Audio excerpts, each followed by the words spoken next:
वित्त मंत्री निर्मला सीतारमण की मौजूदगी में शनिवार 18 फरवरी को जीएसटी काउंसिल की बैठक हुई। बैठक के बाद वित्त मंत्री ने बड़ा ऐलान करते हुए बताया कि जीएसटी मुआवजे की लंबित राशि का पूरा बकाया चुका दिया जाएगा। निर्मला सीतारमण ने कहा कि जीएसटी मुआवजे के लंबित बकाया का पूरा भुगतान जल्द ही कर दिया जाएगा। सरकार जीएसटी मुआवजे के 16,982 रुपये का भुगतान अपनी कोष से करेगी। जीएसटी काउंसिल की 49वीं बैठक के बाद वित्त मंत्री निर्मला सीतारमण ने परिषद की मीटिंग में लिए गए महत्वपूर्ण निर्णयों की जानकारी दी। वित्त मंत्री ने बताया कि इतनी बड़ी राशि जीएसटी के लिए बनाए गए मुआवजा कोष में उपलब्ध नहीं है, लेकिन हमने इस राशि को अपने संसाधनों से जारी करने का फैसला किया है। भविष्य में मुआवजा उपकर संग्रह से इतनी ही राशि वसूल की जाएगी।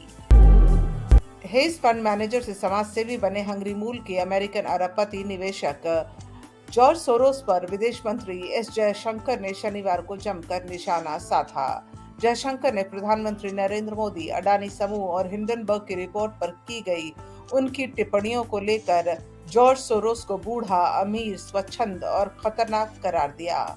सोरोस ने बीते दिनों अडानी समूह पर आई हिंडनबर्ग की रिपोर्ट को लेकर प्रधानमंत्री नरेंद्र मोदी पर टिप्पणी की थी। ऑस्ट्रेलिया के सिडनी में मीडिया को संबोधित करते हुए जयशंकर ने कहा कि सोरोस का बयान यूरो अटलांटिक व्यू का उदाहरण था। जयशंकर ने रायसीना एट सिडनी डायलॉग के एक सत्र में एक सवाल का जवाब देते हुए कहा, सोरोस न्यूयॉर्क में बैठे एक बूढ़े, अमीर और स्वच्छंद व्यक्ति हैं, जो अभी भी सोचते हैं कि उनके विचारों को ही यह तय करना चाहिए कि पूरी दुनिया कैसे काम करेगी। अब अगर मैं केवल बूढ़े, अमीर और विचारों पर रुक सकता तो मैं इसे दूर कर देता, लेकिन वह बूढ़ा, अमीर, खतरनाक विचारों वाला है। बता दें कि अरबपति जॉर्ज सोरोस ने कहा था कि अडानी के औद्योगिक साम्राज्य में धोखाधड़ी और स्टॉक हेरफेर के आरोपों पर पीएम मोदी को विदेशी निवेशकों और संसद के सवालों का जवाब देना होगा। चुनाव आयोग द्वारा एकनाथ शिंदे के नेतृत्व वाले धड़े को असली शिवसेना मानने के एक दिन बाद उद्धव ठाकरे ने अपने धड़े के नेताओं के साथ बैठक की। इस बैठक में तय किया गया कि पार्टी कार्यकर्ता घर घर जाएंगे और लोगों को यह बताएंगे कि उनका चुनाव चिन्ह चोरी हुआ है। उद्धव ठाकरे ने पार्टी समर्थकों को लोगों के बीच जाने की अपील की और कहा कि जनता तय करेगी कि शिवसेना किसकी है। प्रधानमंत्री को लगता है कि शिवसेना को खत्म कर देंगे, लेकिन शिवसेना कभी नहीं खत्म होगी। उद्धव ठाकरे ने आगे कहा कि मैं कहना चाहता हूं कि उन्हें बाला साहब ठाकरे का चेहरा चाहिए, उन्हें चुनाव चिन्ह चाहिए, लेकिन शिवसेना का परिवार नहीं। पीएम नरेंद्र मोदी को महाराष्ट्र आने के लिए बाला साहब ठाकरे के चेहरे की जरूरत है।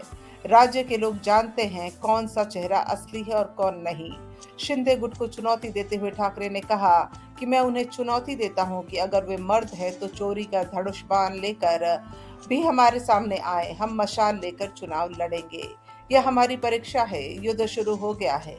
बता दें, पार्टी के भविष्य के कदम पर भी इस बैठक में चर्चा हुई। नेता और प्रवक्ताओं समेत शिवसेना उद्धव बाला साहब ठाकरे गुट के सभी बड़े नेता शामिल हुए।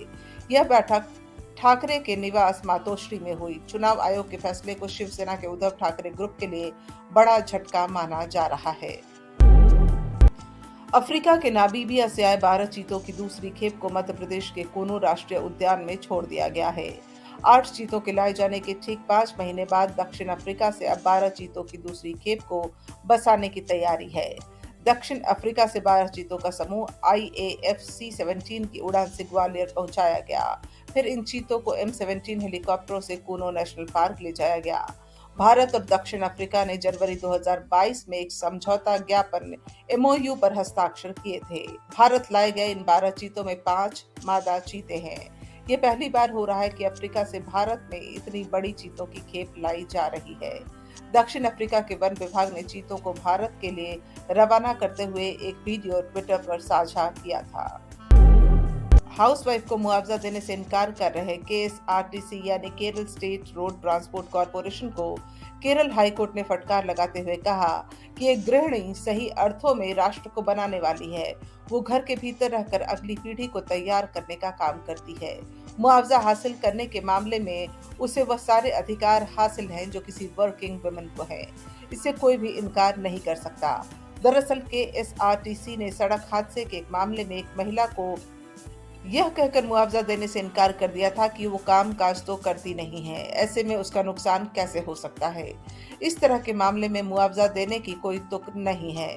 महिला ने केएसआरटीसी के फैसले को हाई कोर्ट में चुनौती दी थी। उसका तर्क था कि हादसे की वजह से वो कई दिनों तक अपने घर की देखभाल नहीं कर सकी। उसके परिवार को तमाम तरह की तकलीफों से गुजरना पड़ा। ऐसे में केएसआरटीसी को उसे मुआवजा देना ही चाहिए। हाईकोर्ट ने सारे मामले पर गौर करने के बाद कहा कि एक महिला जो घर में रहती है, उसकी जिम्मेदारी को किसी तरह से कम करके नहीं आंका जा सकता।